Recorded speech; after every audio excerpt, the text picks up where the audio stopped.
"Let's see what you're hiding," Officer Daniel Brooks said loud enough for half the plaza to hear, and in that instant every conversation around the fountain seemed to stop.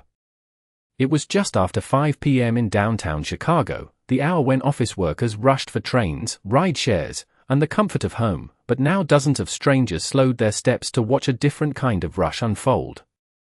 Monica Hayes stood near the granite bench where Daniel had stopped her, one hand still resting on the strap of her leather bag, the other hanging calmly at her side. She wore a navy coat, low heels, and the composed expression of someone who had learned long ago that panic only feeds people who are hungry for it. Daniel, broad-shouldered and certain of himself, adjusted the badge on his chest as if the metal alone made him right. "You fit the description," he said, though he never explained whose description, or of what. He only held out his hand and waited like a king expecting tribute. Monica glanced at the crowd gathering in a loose circle. A teenager lifted his phone. A man in a business suit paused with a paper coffee cup halfway to his mouth. Two women whispered to each other, already deciding who the villain and victim must be. Monica slowly handed over the bag. She did not argue. She did not plead. She simply released the strap and let him take it. That calm unsettled Daniel more than anger ever could, but he hid it behind a smirk. "Smart choice," he muttered. The plaza lights flickered on as evening settled over the city, their glow reflecting off wet pavement from a light drizzle earlier that afternoon. Somewhere nearby, a bus hissed to a stop. Somewhere farther away, a siren wailed and faded. But inside the circle of curious faces, the only sound that mattered was the sharp pull of a zipper. Daniel opened the bag like he expected applause. He reached inside and began removing items one by one, holding them up for the audience as though he were revealing prizes on a game show. A wallet. A notebook. A bottle of medication. Reading glasses in a hard case. "Interesting," he said, though nothing was interesting at all. He dug deeper. A folded scarf. A small cosmetics pouch. A paperback novel with a bookmark near the end. He tossed each item onto the bench beside him, careless and theatrical. The crowd shifted closer. People love confidence, especially when it wears authority. "You people always carry everything except identification," Daniel said under his breath, but loud enough for Monica to hear. Her eyes met his, steady and unreadable. She did not rise to the insult. She only watched him, and that silence began to work on the crowd in ways they did not yet understand. The teenager filming lowered his phone for a moment. The man with the coffee looked uncomfortable now. One of the whispering women crossed her arms and stared at Daniel instead.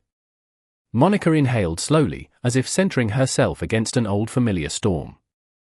Then she spoke for the first time since handing him the bag. Her voice was low, smooth, and almost gentle.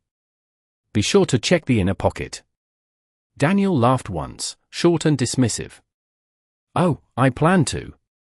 He reached inside again, fingers moving past the lining until he found a hidden zipper. For the first time since this began, his movement slowed. He tugged it open. His jaw tightened. The plaza seemed to lean forward as one. He slid 2 fingers inside and pulled out a slim black leather case stamped with a gold seal that caught the city lights like fire. The smirk vanished from his face. Monica tilted her head slightly, not proud, not angry, just certain. And for the first time that evening, Officer Daniel Brooks looked like a man who had finally realized he was the one being watched. The gold seal rested in Daniel Brooks's hand like it weighed far more than leather and paper.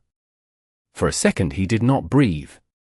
Then he snapped the case open, hoping whatever was inside would rescue the confidence draining from his face. It did the opposite. A federal identification card gleamed beneath the plaza lights, crisp, official, unmistakable. The name read Monica Hayes. Below it were words that made his throat tighten: Office of Professional Standards, Special Investigations Division. The crowd could not see the details, but they saw enough. They saw the sudden stiffness in his shoulders. They saw the color leave his face. They saw a man who had been speaking loudly become very interested in silence. Monica remained exactly where she had been since the beginning, posture straight, expression calm, hands relaxed at her sides.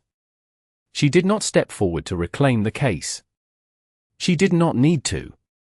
"Read the second card," she said quietly. Daniel hesitated, then slid another credential from the case. This one carried city markings he recognized instantly. Chicago Police Department Oversight Task Force. Temporary Federal Liaison Authority. His lips parted, but no words came out. The teenager with the phone raised it again. Now everyone wanted a better angle. The businessman with the coffee cup slowly set it on the bench beside the scattered contents of Monica's bag. One of the women who had whispered earlier muttered, "Oh no." Daniel swallowed hard and tried to recover the swagger he had worn so comfortably a minute earlier. "If there has been some misunderstanding, I was only following procedure." Monica's eyes never left his. "Procedure usually begins with respect," she said. The sentence was not loud, but it landed harder than shouting ever could. Wind moved through the plaza, lifting the edges of newspapers in a nearby trash can and tugging at Daniel's uniform jacket. He looked suddenly smaller inside it. "You should know," Monica continued, "this was my fourth field observation this month." She glanced toward the people watching. Public setting. Witnesses present. Unprompted contact. Escalation without cause. Daniel's fingers tightened around the credential case. "Observation," he repeated. "Yes," Monica said. "Your district has received multiple complaints involving selective stops, unlawful searches, and conduct shaped more by assumptions than facts. Today was not random." The circle of onlookers shifted again, this time away from Daniel rather than toward him. He looked around as if searching for an ally and found only lowered eyes and raised cameras. Somewhere across the street, a traffic light changed and cars rolled forward, indifferent to the unraveling of one man's certainty. Daniel forced a laugh that sounded thin and unfinished. "You set me up." Monica shook her head once. "No, Officer Brooks. I gave you a choice. More than one, actually." She nodded toward the bag, still open on the bench with its contents exposed. "You could have asked a question. You could have listened to an answer. You could have treated me like a citizen instead of a suspicion." Daniel looked at the scattered belongings and then at the people who had watched him toss them aside. Shame moved across his face in slow, visible waves. He bent down quickly, gathering the notebook, the glasses case, the paperback, the scarf. His hands were no longer steady. He placed everything back into the bag with awkward care, as if neatness could undo disrespect. Monica let him finish. Then she extended her hand. He returned the bag without meeting her eyes. She checked the zipper, adjusted the strap over her shoulder, and spoke with the same measured calm she had shown from the first moment. "Do not worry, Officer Brooks. This part is only the beginning." Before he could ask what she meant, two dark city sedans turned into the curb lane and stopped beside the fountain. The doors of the two dark sedans opened almost in unison. For people stepped out with the kind of calm that never needed to announce itself. No flashing lights. No raised voices. Just tailored coats, clipped movements, and the unmistakable confidence of people who knew exactly why they were there. The tallest of them, a silver-haired man in his late 50s, walked straight toward Monica Hayes with a folder tucked under one arm. He did not glance at Daniel Brooks until he was close enough for the officer to feel ignored. "Miss Hayes," he said, offering a respectful nod. "Sorry for the delay. Traffic on Wacker." Monica gave the smallest smile. "You are right on time, Deputy Director Collins." The title alone changed the air in the plaza. Daniel blinked. Several people in the crowd exchanged looks. The teenager filming whispered something that sounded like, "Deputy Director." Collins turned then, finally acknowledging Daniel with the detached expression people reserve for unpleasant paperwork. "Officer Brooks." Daniel straightened instinctively. "Sir, I can explain." Collins raised one hand, not rude, not warm, simply finished with excuses before they began. "I imagine you can." The question is whether those explanations improve once recorded. He opened the folder and removed a sealed envelope, then handed it to Monica. She glanced at the contents and nodded once. Daniel watched the exchange as if he were standing outside his own life. "What is this?" he asked. Monica looked at him. "The administrative order authorizing immediate review of your conduct pending investigation." Daniel laughed again, but there was no confidence left in it now. "Based on what?" "This?" He gestured toward the plaza, the crowd, the bag, the sedans, as if the whole scene were absurd theater. Monica's voice remained even. "Based on today, and on 11 prior complaints that were dismissed without proper follow-up." She stepped closer, not aggressively, but with the certainty of truth that no longer needed distance. 3 involved public stops of black women carrying professional bags. 2 involved comments to residents in your patrol zone. 1 involved a search outside a pharmacy where nothing illegal was found, but dignity was still taken. The words struck harder because they were measured. No anger. No exaggeration. Just facts lined up like witnesses. Daniel's face tightened. Those complaints were cleared. Collins answered before Monica could. They were closed. That is not always the same thing. A murmur rolled through the crowd. The businessman picked up his forgotten coffee, now cold, and quietly threw it away. One of the women who had whispered earlier stepped back as though ashamed to remain close. Daniel looked around the plaza that had felt like his stage 10 minutes earlier. It had become a courtroom with no walls. "I did my job," he said, though now it sounded like he was asking others to believe it for him. Monica tilted her head slightly. "Then your record should help you." She reached into her bag and removed a small digital recorder. "This morning began at 8:12 a.m. Your first stop was a delivery driver on Madison. At 11:40 a.m., a college student outside the Red Line station. At 4:57 p.m., me." Daniel stared at the recorder as if it were louder than a siren. "You followed me all day." "No," Monica replied. "Patterns followed you for years." Collins handed Daniel a business card with a number printed in bold black type. "You are instructed to report to internal review at 8 a.m. tomorrow. Full cooperation expected." Then, after a brief pause, he added, "And Officer Brooks, bring your body camera logs." For the first time, genuine fear crossed Daniel's face. It was small, almost invisible, but everyone saw it. The teenager's phone captured every second. Monica placed the recorder back into her bag, then gently smoothed the strap on her shoulder. "You searched for something suspicious," she said. "What you found was accountability." The fountain behind them surged upward in a silver arc, and nobody in the plaza spoke as Daniel Brooks stood there, badge still on his chest, but authority already gone. Daniel Brooks did not move when the sedans pulled away. The city moved around him instead. Cabs rolled past. Shoes clicked over wet concrete. The train above the street thundered across steel tracks and disappeared into the evening. Yet inside the circle of silence left behind, he stood like a statue built from pride and suddenly cracked by weather. The crowd that had gathered began to break apart, but not quickly. People lingered the way people do when they sense they have witnessed something they will replay later at dinner tables and office desks. The teenager ended his recording and looked at Daniel with something colder than anger. Disappointment. The businessman adjusted his tie and walked off without a word. One of the women who had whispered earlier bent down, picked up a receipt that had fallen from the bench, and handed it to Monica Hayes with an apologetic nod before hurrying away. Monica accepted it with grace that asked nothing from anyone. She then turned and began walking toward the crosswalk as if the last 20 minutes had been only one more task completed in a long day. Daniel found his voice at last. "Ms. Hayes." She stopped but did not turn around immediately. Traffic lights shifted from red to green, washing the street in changing colors. When she faced him, her expression was composed, unreadable.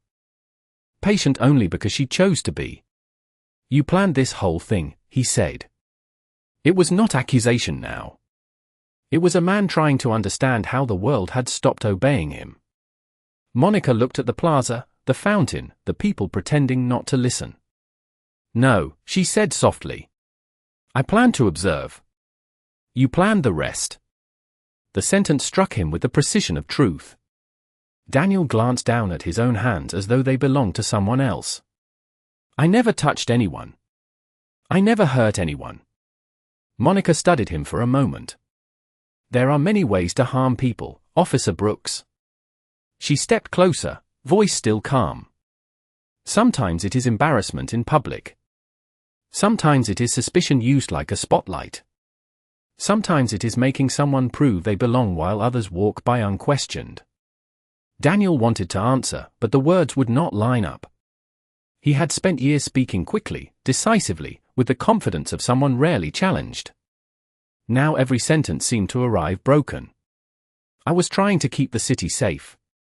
Monica nodded once. "That sentence has hidden many bad habits." A gust of wind lifted the hem of her coat. She adjusted the strap of her bag and continued.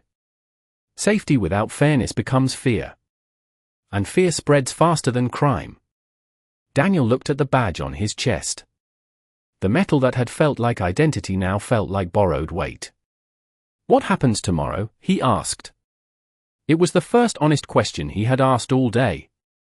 Monica did not rush to answer. "Tomorrow you walk into a room where people ask what happened. Maybe for the first time, you listen before you speak." Siren sounded somewhere far south, faint and distant. The city had other emergencies. Daniel lowered his eyes. "And if I lose everything?" Monica's voice softened, but it did not bend. "Then you will know how many people felt when they lost peace for no reason at all." The crosswalk signal flashed white. She turned to leave, then paused once more. "For what it is worth, Officer Brooks, consequences can become lessons if pride does not get in the way." She stepped into the street with measured confidence, heels tapping lightly against painted lines. Cars waited. Pedestrians followed her lead. Daniel remained on the curb, alone now except for the fountain and the echo of a day he could not undo. He reached for his radio, then stopped. Reached for his badge, then stopped. In the glass of a nearby storefront he caught his reflection and barely recognized the man standing there. For years he had believed authority meant being obeyed. Tonight, under the glow of Chicago lights, he learned authority could vanish the moment respect did. The next morning arrived gray and cold, the kind of Chicago morning that made the city look polished and tired at the same time. By 7:42 a.m., Daniel Brooks was already seated in the lobby of the Internal Review Bureau on the 12th floor of a government building he had entered many times before but never noticed. Usually he came through these halls with the easy stride of a man delivering reports, exchanging nods, belonging without question. Today every polished tile seemed louder beneath his shoes. Every clock on every wall sounded personal. He held a folder containing body camera logs, shift notes, and copies of reports he had once considered routine. Now the papers felt heavier than they should have. Around him, employees passed carrying coffee cups and laptops, speaking in low voices, barely glancing his way. Daniel could not decide whether that was mercy or judgment. At exactly 8 a.m., a receptionist in a charcoal blazer looked up and said, "Officer Brooks, Room C." No smile. No hostility. Just procedure. He followed a long hallway lined with framed photographs of city service ceremonies and smiling officers receiving awards. Faces from another version of policing. Faces he suddenly wondered whether he had ever understood. Room C was plain, bright, and colder than the lobby. A rectangular table stood at the center. 3 chairs on one side. 1 chair on the other. Deputy Director Collins was already seated with a woman Daniel did not know and a man from City Legal Affairs. Monica Hayes stood near the window reviewing a file. She looked as composed as she had in the plaza, dressed in a dark suit with a silver pen clipped neatly inside the pocket. Daniel stopped at the doorway. "Collins." Motioned toward the empty chair. "Please have a seat." Daniel Saturday. The chair felt lower than the others, though it probably was not. Collins folded his hands. This is a fact-finding review regarding conduct, discretionary stops, and public interactions. You will have the opportunity to respond fully. Daniel nodded, but the movement was stiff. Monica took her seat last. She did not look triumphant. She looked prepared. That unsettled him more than anger would have. The woman beside Collins introduced herself as Inspector Elena Ramirez. The attorney introduced himself as Martin Shaw. Then Collins began. Officer Brooks, yesterday at 4:57 p.m., what legal basis did you have to detain Ms. Hayes? Daniel opened his folder. She matched a description. Collins asked, whose description? Daniel searched his notes. A suspicious person report from dispatch. Ramirez slid a paper across the table. Dispatch records show no active report within 6 blocks of that plaza at that time. Daniel stared at the page. Then I may have misunderstood the call. Shaw wrote something down. The scratch of his pen seemed louder than necessary. Monica spoke for the first time. Did you ask me my name before taking my bag? Daniel looked at her, then away. No, did you ask where I was going? No, did you explain I was free to leave? Silence stretched across the room. Daniel's voice came smaller now. No, Collins leaned back slightly. Then tell us what you relied on. Daniel wanted to say instinct. He wanted to say training. He wanted to say experience. But even he heard how those words might sound now. Finally he answered with the truth he had avoided for years. I thought something seemed off. No one spoke for several seconds. Monica's eyes remained steady. And what, exactly, seemed off? Daniel felt heat rise in his face despite the cold room. He looked at the photographs on the wall instead of at her. I do not know anymore. Collins closed the folder in front of him. That may be the first useful answer of the morning. Outside the window, snow began to fall in slow white flecks over the city. Inside room C, Daniel Brooks realized accountability was not loud, dramatic, or cruel. It was quieter than that. It simply kept asking questions until excuses ran out. Snow continued to drift past the 12th floor windows, softening the hard lines of the city below, but inside room C nothing was softened anymore. Daniel Brooks sat with both hands clasped so tightly that his knuckles had turned pale. Across from him, Deputy Director Collins opened another folder, thicker than the first, with color tabs marking sections Daniel had never imagined would carry his name. Inspector Elena Ramirez slid a monitor toward the center of the table. We are now reviewing body camera records, she said. Her voice was neutral, practiced, almost kind in the way hospitals sound calm before difficult news. Daniel swallowed. My camera malfunctioned on several dates. Ramirez nodded once. That claim appears often. She pressed a key.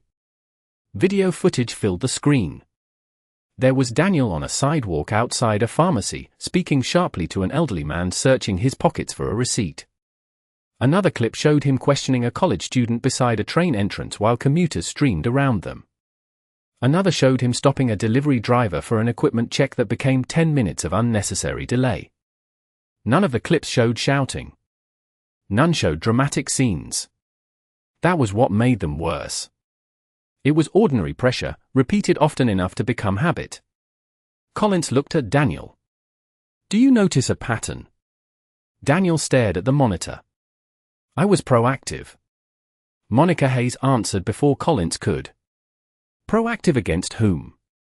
The room fell quiet again. Daniel had spent years describing himself with words that sounded noble because no one challenged them. Vigilant. Sharp. Experienced. Now each one felt like clothing that no longer fit. Shaw from Legal Affairs lifted another sheet. We compared your discretionary stops with district averages over 18 months. He tapped the page. Your numbers are unusually concentrated in 3 neighborhoods and among specific demographics. Daniel did not ask which demographics. He already knew. Monica opened her own folder and removed several handwritten statements. "These are not lawsuits," she said. "They are letters people never sent because they believed nothing would change." She read one aloud. "I was late for work because he said my bag looked expensive for someone like me." She read another. "My daughter asked why police only stop us when we dress nice." Then another. "He made me feel guilty for existing in public." Daniel shifted in his chair as if the seat itself had become uncomfortable. "I did not remember any of them," he said quietly. Monica's reply came gently, almost sadly. "They remembered you." Outside, the snowfall thickened, turning traffic below into slow-moving shadows. Inside, Collins removed Daniel's personnel commendations and placed them beside the complaints. Awards for attendance. Recognition for response time. Letters praising initiative. "This is how institutions confuse motion with service," Collins said. Numbers looked strong. Conduct looked efficient. But communities felt something else entirely. Daniel looked from the awards to the statements, then back again. Two versions of the same career laid side by side. One polished. One human. "What happens now?" he asked, voice rough and smaller than it had ever sounded in uniform. Collins folded his hands. "Immediate suspension pending final determination. Mandatory bias review. Recommendation for reassignment if retained. Additional findings to follow." The words were procedural, but each landed with finality. Daniel nodded once, slowly. No protest. No speech. Monica gathered the letters and returned them to her folder with care, as though handling something fragile and overdue. Then she looked at him directly. "This room is not punishment," she said. "It is a mirror." Daniel lowered his eyes. For years he had believed consequences would arrive like sirens and headlines. Instead they arrived in fluorescent light, printed charts, remembered names, and a silence too honest to escape. Collins stood, signaling the session was over. Chairs moved. Papers closed. Snow fell. Daniel remained seated a moment longer, staring at the badge clipped to his chest, understanding at last that metal could open doors, but it could never make a man worthy of walking through them. Daniel Brooks stepped out of room C without remembering how he got there. The hallway looked the same as it had an hour earlier, framed photographs, polished floors, fluorescent lights humming overhead, yet everything felt rearranged. People passed him carrying folders and coffee cups, speaking in low mourning voices, but now he noticed something he had ignored for years. No one moved aside for him. No doors opened because of the badge on his chest. No nods arrived automatically. He was just another man in a hallway, and the simplicity of that truth unsettled him more than the suspension notice folded in his coat pocket. At the elevator bank he stood beside a maintenance worker pushing a cart of cleaning supplies. The man glanced at Daniel's uniform, then looked away with practiced indifference. Daniel wondered how many times he had done the same to others, measuring them in a second and deciding they were background. The elevator doors opened with a soft chime. Inside, mirrored walls reflected him from every angle. Uniform pressed. Tie straight. Shoes polished. Face older than yesterday. He reached for the badge clipped to his chest, then stopped halfway. It was still there only because paperwork had not yet caught up with reality. When the elevator reached the lobby, cold air slid in from the revolving doors each time someone entered. Outside, snow had turned to a wet slush that darkened sidewalks and soaked the edges of pant legs. Daniel stepped into the street noise of Chicago and felt strangely unprotected without understanding why. Across the avenue, a coffee shop glowed warm through fogged windows. He went inside more from habit than hunger. The line was short. A young cashier with tired eyes asked, "Next." Daniel ordered black coffee. When he handed over cash, the cashier counted change slowly, politely, without recognition. Years ago Daniel would have considered that normal. Today it felt like a lesson. He took a seat by the window and watched people move through the weather. A nurse helping an elderly woman across the curb. A delivery cyclist balancing 3 bags through sleet. A father kneeling to zip his son's coat. Lives in motion, each carrying burdens invisible.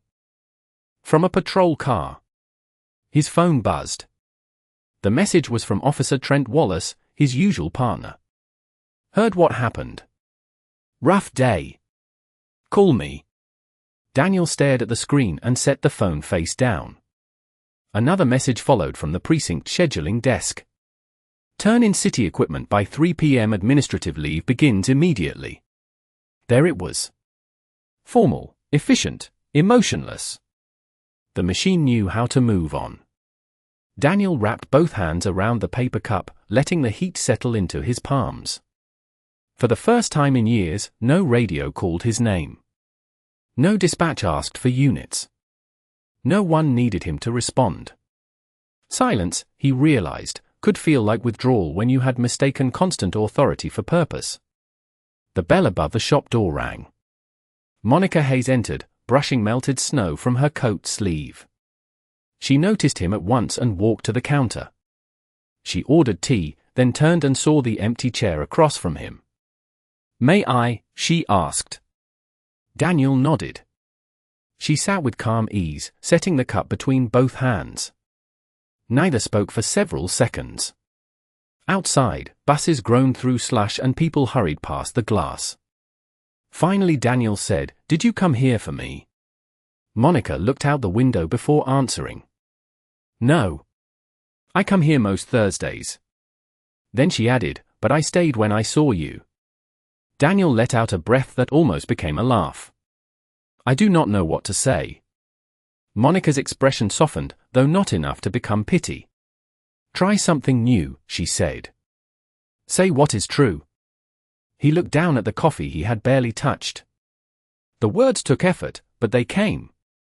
"I thought I was protecting the city. Sometimes I think I was protecting my own assumptions." Monica nodded once. "That is where change starts. Not with speeches. With honesty that costs something." Snow slid down the outside window in thin, clear lines. Daniel Brooks had spent years talking with authority. In a quiet coffee shop, stripped of it, he began learning how to speak like a man instead. Monica Hayes stirred honey into her tea with slow, deliberate circles while Daniel Brooks stared at the street beyond the window. Chicago moved with its usual stubborn rhythm. Tires hissed through slush. Pedestrians leaned into the wind. A city did not stop because one man finally saw himself clearly. "What happens to you now?" Daniel asked. It was the second honest question he had asked that day, and it sounded less like fear than curiosity. Monica set the spoon on the saucer. "I finish my report. I submit recommendations. Then I move to the next case." Daniel frowned slightly. "That is it?" She gave a faint smile. "You thought this was about one officer." The words landed gently but carried weight. Daniel looked around the shop. A barista wiping counters. 2 students sharing a laptop. A woman in scrubs checking the time between sips of coffee. Ordinary people living inside systems they rarely controlled. Monica followed his gaze. "Most people do not need heroes," she said. "They need fairness to become normal." Daniel let that settle. For years he had imagined justice as arrests, sirens, dramatic moments, headlines. He had never considered that real justice might look like being left alone on your way to work. "Why did you become an investigator?" he asked. Monica glanced at the steam rising from her cup. "My father was stopped 3 times in 1 month when I was 12. Same suit. Same briefcase. Same walk to the train. By the 3rd time he ironed his shirt twice and still asked himself what he had done wrong." She paused. "That changes a child." Daniel felt the room narrow around those words. He pictured a man dressing carefully for respect that never arrived. He pictured a daughter learning the cost of suspicion before learning algebra. "I am sorry," he said quietly. Monica nodded, accepting the sentence without praising it. "Good. Keep that feeling useful." The bell over the door rang again. 2 patrol officers entered, laughing about traffic and cold weather. Daniel recognized them from another district. They saw him, then saw Monica across from him, then noticed the folded envelope on the table marked administrative leave. Their laughter faded. They ordered coffee in sudden whispers. Daniel almost looked away out of instinct, but this time he held the discomfort. He understood now that embarrassment was not fatal. Sometimes it was educational. "Do they know?" he asked. "They will," Monica said. "Culture changes one conversation at a time. Sometimes through policy. Sometimes through example." Daniel looked at the officers waiting at the counter. Younger than him. Confident. Familiar. He wondered how many shortcuts of thought they had already inherited. His phone buzzed again. Trent Wallace, this time calling directly. Daniel silenced it. "I used to think admitting fault made you weak," he said. Monica raised an eyebrow. "And now?" He took a long breath. "Now I think hiding from fault made me lazy." Monica's eyes warmed for the first time. "Not friendship? Respect for effort, perhaps. That is closer." Snow outside began to lighten into a thin mist. The sky over the avenue turned brighter, as if the city itself were exhaling. Monica checked her watch and stood. "I have another meeting." Daniel stood as well, uncertain whether to offer a handshake. She solved it by extending her hand first. He took it carefully. "What should I do next?" he asked. Monica picked up her bag and slipped the strap over her shoulder. "Listen longer than you defend. Learn more than you explain. And when someone tells you what your power felt like, believe them the first time." She turned toward the door, then paused. "Oh, an Officer Brooks." "Yes?" "Return the badge only if you can wear it differently." She stepped out into the wet Chicago morning and disappeared into the flow of people who never stopped moving. Daniel remained by the window holding an empty paper cup, realizing redemption was not a speech, not a dramatic apology, not a single good deed.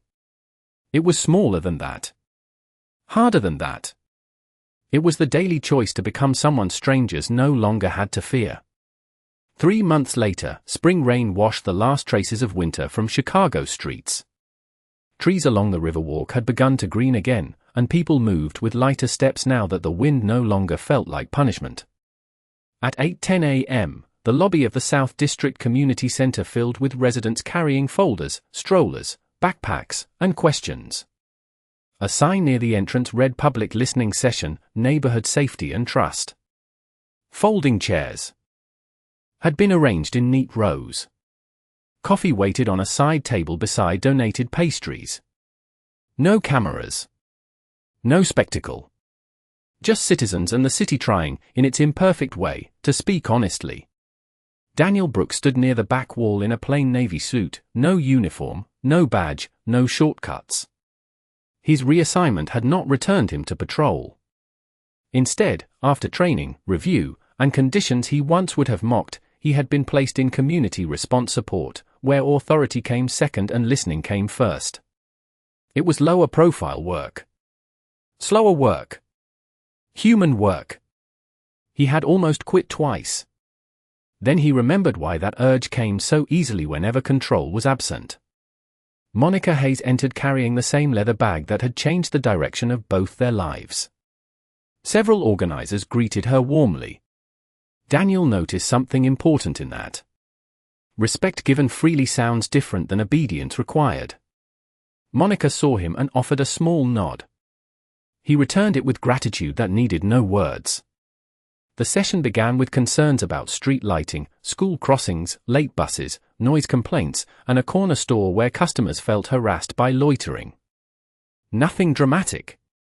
Everything important. Daniel took notes beside an elderly volunteer named Mrs. Turner, who corrected his spelling twice and did not care who he used to be. Midway through the morning, a young mother stood and adjusted the toddler on her hip. "My son gets nervous when he sees officers," she said. "He is 5. He should not already feel that." The room grew still. Daniel felt the sentence move through him like weather. Monica, seated near the front, turned slightly but did not look back at him. She did not need to. The truth had already found its seat. When the meeting paused for coffee, Daniel approached the young mother carefully. "Would it help," he asked, "if next month we bring coloring books, let kids meet officers here instead of on the street?" She studied him with the caution of someone who had learned caution honestly. "Maybe," she said. "If the officers know how to smile without suspicion." Daniel nodded. "Then we should train that too." Mrs. Turner overheard and snorted into her. "Coffee. Start with you, handsome." The room laughed, and Daniel laughed with them.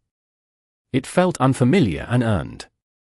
Later, as chairs were folded and people drifted out into the bright afternoon, Monica stood by the doorway organizing forms into folders. Daniel walked over carrying a stack of unused handouts. "You were right," he said. "About all of it." Monica slid papers into her bag. "That happens occasionally." He smiled. "I mean the part about daily choices." She looked at him then, measuring not the sentence but the man saying it. "And?" He glanced around the room where neighbors had argued, listened, and stayed. "It is harder than patrol ever was." Monica's expression softened into something close to pride. "Good. Easy power teaches nothing." Outside, children chased each other through puddles while buses sighed at the curb and the city continued its endless motion. Daniel held the door open as residents exited one by one. Some thanked him. Some did not. He had learned both could be fair. Monica stepped past last. Before leaving, she touched the strap of her bag and said, "You searched the wrong thing that day." Daniel nodded. "I know." She smiled faintly. "No. You searched for guilt in a stranger. What you needed to inspect was yourself." Then she walked into the sunlight, disappearing into the crowd not as a symbol, not as a lesson, but as a woman carrying truth the way others carry keys. Daniel watched the door swing closed behind her and understood at last that badges can open pockets, lockers, and locked gates, but only character opens the future.